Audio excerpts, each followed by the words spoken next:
நம்ம முருகனோட திருவிளையாடல்ல எத வேணா காமிச்சிருக்கலாம்.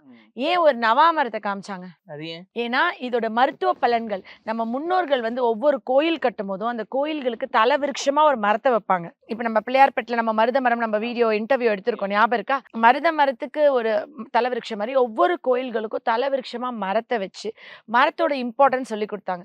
அதுல சில மரங்கள மா இல தோரணம் வீட்ல கட்டுற மாரி, சில மரங்கள வந்து நம்மளுடைய கடவுளோடு யுனைட் பண்ணிட்டாங்க. சாமிக்கு படைக்கும்போது வாழைப்பழம் வைக்கிறோம். திருஷ்டி சுத்தமா பூசணிக்காய் சுத்துறோம். நம்ம லைஃப்ல ஃபுல்லா எல்லாமே நிஜ விஷயம் தான். பொம்மைகள நம்ம வந்து கட்டி விடுறதில்ல. இயற்கையோட தான் இருக்கோம் இயற்கையோட தான் நம்ம. இருப்போம். அந்த இயற்கையோட பண்றதுல இந்த நவாப்பழம் வந்து என்னன்னா, ஒரு நாள் இந்த ஔவையாருக்கு வந்துட்டு, "நம்ம ரொம்ப ஜீனியஸ், நம்ம படிச்சிருக்கோம், நம்ம தான் உலகத்திலேயே ரொம்ப புத்திசாலி" அப்படின்னு ஒரு சம்டைம்ஸ்ல அந்த ஆணவம் வந்துடுது. ராணுவத்தில அழிஞ்சவங்களோட ஆணவத்தில அழிஞ்சவங்க ரொம்ப அதிகம்னு சொல்லுவாங்க. ஸோ அந்த ஆணவம் வந்துட்டு அவங்களுக்கு அதிகமாகவும் என்ன ஆச்சு, நம்ம ரொம்ப ஹெட் ஐ பீகாக்ன்னு இப்ப இங்கிலீஷ்லலாம் சொல்றாங்கல்ல. அதாவது கொஞ்சம் திமிர் பிடிச்சவங்களா இருக்குது. அப்படி இருந்தப்ப அ முருகர் வந்துட்டு பயங்கர ஞானமான கடவுள். தமிழர்களுக்கு முருகர் அப்படின்னு சொன்னாவே ஒரு ஒரு செருக்கு வந்துரும்ல. 100 வருஷத்துக்கு 1000 வருஷத்துக்கு முன்னாடி நம்ம வாழ்ந்த குலத்துல வாழ்ந்த ஒரு மன்னர் தான். அவர் வந்து நம்மளோட குலதெய்வம் மாதிரி முருகர் சொல்றாங்க. அந்த அவர் வந்து என்ன பண்ணிட்டாரு, இந்த ஔவையாரோட திமிர நம்ம அடக்கணும்னு சொல்லிட்டு ஒரு நவாப்பழ மரத்து மேல உட்கார்ந்திருந்தாரு. பழமுதிர் சோலை நீங்க நம்ம மதுரை பக்கத்துல தான் ஒரு இது இருக்கு. அந்த பழமுதிர் சோலையில வந்துட்டு அந்த அம்மா ரொம்ப டயர்ட் ஆயி ரெஸ்ட் எடுக்கிறதுக்காண்டி வந்திருக்காங்க. வந்தப்ப அப்படி வந்து டயர்டா உட்கார்ந்தப்ப அவங்க என்ன சொல்லியிருக்காரு, மரத்து மேல இருந்து முருகன் வந்து ஒரு சும்மா கிராமத்து பையன் மாரி ஒரு கெட்டப்ல, "பாட்டி ரொம்ப டயர்டா இருக்கீங்க. உங்களுக்கு பழம் எதுவும் வேணுமா?" அப்படின்னு சொல்லி கேட்டிருக்காங்க. "சரி பேராண்டி கொஞ்சம் பழம் குடு எனக்கு சாப்பிடுறேன்" அப்படின்னு கேட்டோனே, "உங்களுக்கு சுட்ட பழம் வேணுமா? சுடாத பழம் வேணுமான்னு?" கேட்டிருக்காங்க.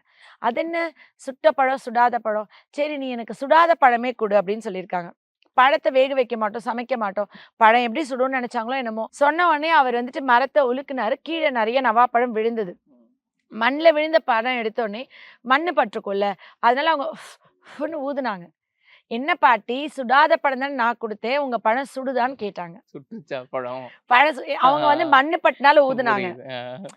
அது நம்ம இதா இருந்தாலும், சூடா அப்ப இருந்தாலும் வந்துட்டு அவங்க ஊதுவோன்றது. உடனே ஔவையாருக்கு அவங்களுடைய படிப்போட ஆணவ செருக்கு ஓஞ்சு போய், அப்படியே முருகன பார்த்து, "நீ யாரப்பா?" அப்படின்னு சொன்ன உடனே தான் அந்த பழமுதிர்ச்சோலை. பழமுதிர்ச்சோலை எப்படின்னா, ஃபுல்லா நவாமரமா இருக்கும். 10,000 வருஷத்துக்கு அப்புறம் வர நம்மளோட தமிழ் குழந்தைங்க, இந்த உணவோட மகத்துவத்தையும், நவாப்பழத்தோடைய அருமையும் தெரியாம போயிறக்கூடாது. கதை வழியா சொல்றதுல தமிழர்கள மிஞ்சறதுக்கு இந்த பிரபஞ்சத்துல யாருமே இல்ல. கதை வழியா உணவு முறைகள யோசிச்சு பாருங்களேன். பேப்பர் பிரிண்ட் பண்றதுக்கு 10,000 வருஷத்துக்கு முன்னாடியே, நம்ம முன்னோர்கள் நமக்கு அப்புறம் வர தலைமுறைகளுக்கு குறிப்புகள விட்டு போனதுல தவறுனதே இல்ல. பேப்பர் பிரிண்ட் பண்றதுக்கு பல்லாயிரம் வருஷத்துக்கு முன்னாடி ஓலைச்சுவடிகள் எழுதி வச்சாங்க. ஓலைச்சுவடிகள் வர்றதுக்கு பல்லாயிரம் வருஷத்துக்கு முன்னாடி கோயில் அ செவத்துலயும், கல்லுலயும் வந்துட்டு குறிப்பேடுகள் வச்சுட்டு போனாங்க. அதுக்கு 15,000 வருஷத்துக்கு முன்னாடி கதைகளா பலது விட்டு போயிருக்காங்க. அது எழுத்து வந்து வடிவம் இன்னைக்கு வர்றதுக்கு செவி முன்னாடியே. வழி செய்தியா, செவி செவி வழி வழியா கதைகளா? வந்துட்டே இருக்கணும். அந்த மாரி இந்த நவாப்பழம் ரொம்ப பெரிய மருத்துவ பயன்கள். இத எடுத்தோனே எல்லாருமே சுகருக்கு நல்லது. இவ்வளவு தானே சொல்றாங்க. ஆமா. ஆக்சுவலி வந்துட்டு என்டிடிவியோட ஃபுட் ரிசர்ச் இதுல வந்துட்டு ஒரு ஆய்வு என்ன பண்ணியிருக்காங்கன்னா, நவாப்பழம் ரெகுலரா உட்கொள்றதுனால கணையம் பான்கிரியாஸோட செல்ஸ ரீஜெனரேட் பண்ணுதுன்னு இப்ப ரிசர்ச்சஸ் போயிட்டு இருக்கு. இப்ப சர்க்கரை நோய் வந்துருது ஒரு ஆளுக்கு. என்ன பண்றாங்க? சுகர கியூர் பண்றதுல, சுகர நம்ம வந்துட்டு மெயின்டெயின் பண்றதுக்கு மாத்திரைகள் எடுத்துக்கிறாங்க. இன்னைக்கு மாத்திரை போட்டா பேலன்ஸ் ஆகுது. அடுத்தடுத்து போட்டுக்கிட்டே இருக்கணும். ஆனா, எனக்கு சுகரே இல்லாம எப்ப ஆகும்? ஏன் வந்துச்சு? உங்க அப்பாக்கு இருந்துச்சு வந்துச்சு. தாத்தாக்கு இருந்துச்சு வந்துச்சு. எனக்கு திருப்பி வாழ்நாள் முழுக்க மெயின்டெனன்ஸ்க்கு நான் மருந்து சாப்பிடணுமா? கணையத்த சரி பண்ணி, சுகர் நான் இல்லாம ஆக்கிக்கணுமா? கணையத்த சரி பண்றது தான் கணையத்த சிறப்பான சரி வழியா பண்ணி இருக்கு. சுகர் இல்லாம ஆக்கிக்கணும். அப்ப ஒவ்வொரு நாள் குடிக்கிற தண்ணீல ஒரு நாள் மா இல, ஒரு நாள் பலா இல, ஒரு நாள் நெல்லி இல, ஒரு நாள் வில்வ இல அந்த மாரி ஏதாவது ஒரு இல போட்டு கொதிக்க வச்சு குடிக்கணும். வில்வ இல மட்டும் ஆண்கள் குடிச்சா அவங்களுக்கு விதைப்பையில வலி வரும்.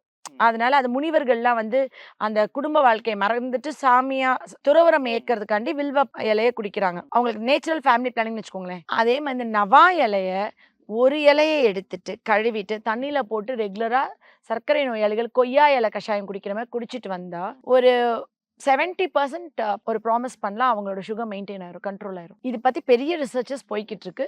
இதெல்லாம் இதெல்லாம் விட இதுல ஒரு வயலட் கலர் இருக்குல்ல, அந்த வயலட் கலர் வந்து நீங்க வந்து கவுனி அரிசியில இருக்கு, நொங்குல இருக்கு, நவாப்பழத்துல இருக்கு, கத்திரிக்கால இருக்கு, ப்ளூபெர்ரி கிரேப்ஸ்ல இருக்கு. இந்த வயலட் கலர் வந்து ஆந்தோசைனின் ஒரு ப்ராப்பர்ட்டி. ஆன்டி கேன்சரஸ், புற்றுநோய் வராமல் தடுக்கிறதுக்கு இது அவ்ளோ இம்பார்ட்டன்ட்டா இருக்கு. நெறைய டைப் ஆஃப் கேன்சர்ஸ்க்கு இது ரிசர்ச். இதுல எனக்கு ரொம்ப புடிச்ச பாயிண்ட்ஸ்லாம் சொல்லணும்னா, இந்த நவாப்பழம் எடுத்துக்கிட்டே இருந்தா, இதுல விட்டமின் சி எல்லா சத்துக்களும் நெறைய இருக்கு. மாசமா இருக்கும்போது நான் சாப்பிடலாம் அப்படின்றத பத்தி வெளிய தெரியாம இருக்கு. பிரெக்னன்ட் லேடீஸ் கர்ப்பிணி பெண்கள் எடுத்துக்கிட்டா, பிரெக்னன்சி சுகர் வராம தடுக்க இது உதவுது. செகண்ட் திங், இது விட்டமின் சி நெறைய இருக்கறனாலயும், ஆந்தோசைன்னாலயும் குழந்தையோட கலர் நல்லா இம்ப்ரூவ் ஆயி, கலரா பிறக்கறதுக்கு இது சப்போர்ட் பண்ணுது. அதாவது குழந்தை வயித்துல இருக்கும்போது சாப்பிடும்போது. பிரெக்னன்சில ஓகே. பிறக்கிற குழந்தையோட கணையம் கூட நல்லா இருக்கும்.